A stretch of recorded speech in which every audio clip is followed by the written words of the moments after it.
Eh bien, une alerte urgente a été lancée par les conservateurs en Pologne suite à l'élection présidentielle, bien sûr, en ce qui concerne l'Union européenne et la démocratie. Nous traversons des temps assez sombres et difficiles, étant donné que vous avez vu des candidats présidentiels de premier plan être interdits en Roumanie, et vous avez même vu l'élection être arrêtée en plein milieu. Et bien sûr, lorsque Trump a eu le résultat en 2020, les médias en ont parlé partout, ce qui est assez remarquable, mais quand il s'agit de la Pologne et que des doutes sont émis, sur la validité du résultat, à savoir s'il y a eu des irrégularités de vote ou non, soulevées par le gouvernement polonais, il semble que les médias traditionnels n'aient presque rien à dire à ce sujet. Et tout cela fait suite. Karol Nawrocki, le candidat conservateur nationaliste et eurosceptique, a remporté cette élection. Et depuis, les libéraux polonais qui ont perdu protestent contre le résultat, se plaignent du résultat, alléguant des irrégularités de vote, et cela prend maintenant une ampleur extraordinaire. Encore une fois, il est assez révélateur, je pense, que cela ne soit pas du tout repris par les médias traditionnels.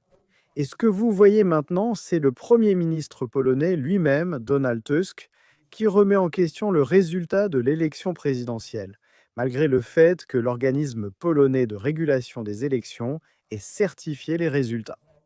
Mais vous pouvez voir ici le Premier ministre polonais s'adresser aux dirigeants conservateurs, y compris aux candidats vainqueurs, en disant: vous n'êtes pas simplement curieux, en tant qu'êtres humains, des véritables résultats du vote. Vous l'êtes certainement. Et comme nous le savons, les gens honnêtes n'ont rien à craindre. Maintenant, le président sortant, le président conservateur Duda, est absolument furieux et répond à Tusk en disant: vous tapez juste du pied de colère.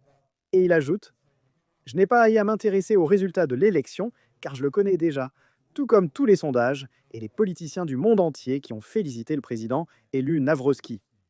Et en effet, le président élu lui-même s'adresse à cela en faisant appel à le Premier ministre de ne pas détruire la démocratie en remettant en cause le résultat, en disant qu'il ne permettra pas que la démocratie et la liberté de choisir un président soient retirées à notre pays, et qu'il est temps d'abandonner l'hystérie. Et en effet, l'ancien Premier ministre polonais condamne cette réaction du gouvernement polonais, du Premier ministre polonais, en disant que cela cherche à saper la légitimité démocratique du nouveau président, décrivant son comportement comme antidémocratique. Et c'est vraiment extraordinaire, comme je le dis, qu'il y ait un total manque de couverture à ce sujet. Il semble que lorsque ce sont des libéraux perdants qui se plaignent et cherchent à saper la légitimité du résultat, eh bien, cela passe sans problème. Mais s'il vous plaît, faites-moi part de vos réflexions à ce sujet dans les commentaires ci-dessous. Je continuerai bien sûr à vous apporter toutes les dernières informations à ce sujet, et bien plus encore, alors n'hésitez pas à mettre un petit pouce bleu à cette vidéo, et comme toujours, merci de regarder.